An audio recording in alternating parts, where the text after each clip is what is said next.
Halo semuanya, pernah nggak sih kalian berpikir apakah pertumbuhan penduduk yang terus meningkat itu membawa manfaat atau justru menimbulkan masalah? Perdebatan tentang kependudukan itu sudah ada sejak lama loh. Beberapa ahli memiliki pandangan yang berbeda mengenai hubungan antara jumlah penduduk, sumber daya, dan kesejahteraan masyarakat. Pada video kali ini, kita akan membahas beberapa teori tentang kependudukan. Yuk, simak! Teori pertama adalah teori yang dikemukakan oleh Thomas Robert Malthus.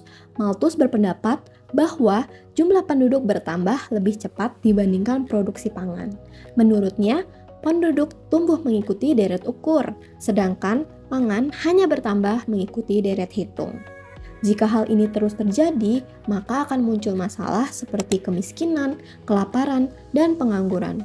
Untuk mengatasi masalah tersebut, Malthus menyarankan pengendalian penduduk melalui penundaan pernikahan dan pembatasan kelahiran.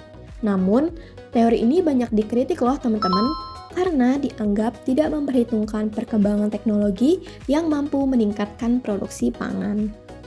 Teori yang kedua adalah teori Neo-Malthus. Kelompok ini masih sejalan dengan Malthus karena sama-sama khawatir terhadap ledakan penduduk.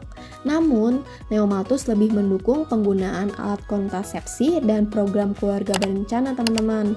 Mereka percaya bahwa sumber daya alam di bumi ini terbatas, hingga pertumbuhan penduduk perlu dikendalikan agar keseimbangan lingkungan tetap terjaga. Teori yang ketiga adalah teori transisi kependudukan. Teori ini menjelaskan perubahan tingkat kelahiran dan kematian seiring perkembangan suatu negara.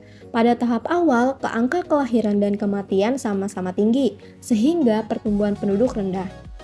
Kemudian, angka kematian mulai menurun karena kemajuan kesehatan dan teknologi, sementara angka kelahiran masih tergolong tinggi.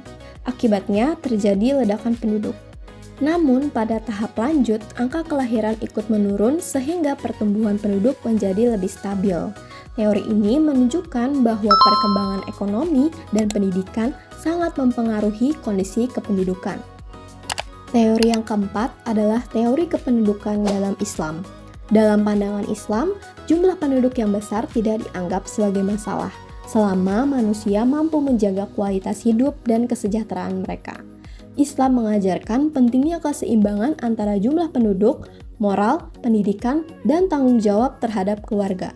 Selain itu, manusia juga diwajibkan menjaga lingkungan dan menggunakan sumber daya alam secara bijaksana.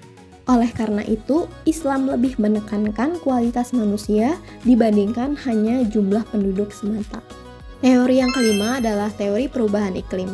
Teori perubahan iklim melihat hubungan antara pertumbuhan penduduk dengan kerusakan lingkungan. Semakin banyak jumlah penduduk, maka kebutuhan energi, lahan, dan konsumsi masyarakat juga akan meningkat. Hal tersebut dapat menyebabkan polusi, pemanasan global, dan perubahan iklim.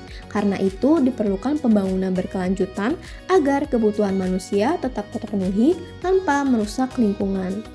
Dari berbagai teori tadi, kita dapat melihat bahwa masalah kependudukan memiliki banyak sudut pandang. Ada teori yang menekankan ancaman ledakan penduduk, ada juga yang melihat pentingnya pembangunan, kualitas manusia, hingga kelestarian lingkungan.